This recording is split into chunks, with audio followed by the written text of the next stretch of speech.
ભાવનગર શહેરના વડવા વિસ્તારમાં રહેતા ગફારભાઈ ઉસ્માનભાઈ ઉપર 4 જેટલા શખ્સોએ હુમલો કર્યો હતો, જેથી તેમને ગળાના ભાગે ઈજા થતા હોસ્પિટલ ખસેડાયા હતા। મળતી માહિતી મુજબ ગફારભાઈ ઉસ્માનભાઈ નામના શખ્સને અન્ય મહિલા સાથે પ્રેમ સંબંધ હોવાની શંકાના આધારે 4 શખ્સો લિયાકત બાપુની વાડી પાસે અવાવરૂ જગ્યાએ લઈ જઈને ગળાના ભાગે છરીથી ઈજા પહોંચાડી હતી, જેથી હોસ્પિટલ ખસેડાયા હતા। સૂત્રોના જણાવ્યા પ્રમાણે ગફારભાઈના ઘર પાસે રહેતી મહિલા સાથે સંબંધ હોવાની શંકાના આધારે અશરફ ધોળિયા તેમજ તેના 3 ભાઈઓએ 2 લાખની માગણી કરી હતી, જે નહીં આપતા હુમલો થયો હોવાનું ઈજાગ્રસ્તે જણાવ્યું હતું।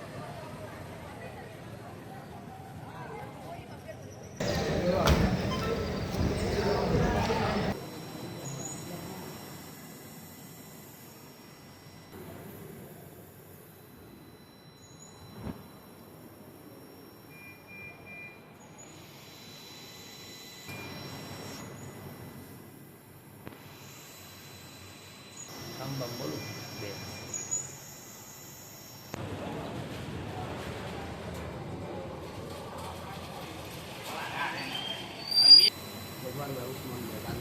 કઈ જગ્યા રહ્યો શું બનાવજો ફોન કર્યો એના ઘરે ગયો નથી મને લિયાકત બાપુ જગ્યાએ લઈ ગયો લડકાના ખોળા ઉપર સીધો ચાલુ ગાડીઓ મોટો તો સીધો શરીર કરી દીધી અને આ ફલાણેનો 4 દિવસ ચાલતો છે એનો ભાઈ લાલ શફી અને મોહમ્મદભાઈ કારણે કાલે એના ઘરે ભેગા થયા છે અને કારણે કાલે આ પ્લાન કર્યો છે અને આ બંધાએ લઈ જઈએ અને કોઈ કામ કરી કાઢે નવા આવી છે। શું હથિયાર હતું ભાઈ પાસે? છરી હતી। કેટલા જણાને વાગ્યું? એકને જ વાગ્યું અને પછી સીધા ભાગી ગયો અને એના ભાઈ કોઈ લેવા આવી ગયા મોહમ્મદભાઈ અને પ્લાનિંગમાં। ઓકે, કઈ જગ્યા બનાવજો? લિયાકત બાપુની દરગાહ ઉંબારવાળા।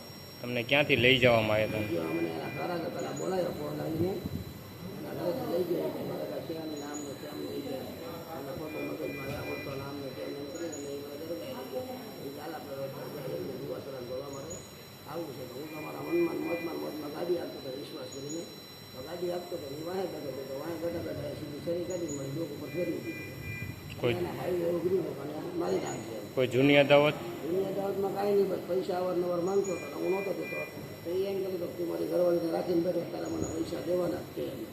કેટલા પૈસા લીધા? 2 લાખ રૂપિયા આપ્યા કેટલા? એની પહેલાં તમને 1.5-2 લાખ રૂપિયા આપેલા છે, પાછા 2 લાખ રૂપિયા મળ્યા અને આ બધું કરવા એના ભાઈ બધા સહમત હારવાર જ છે।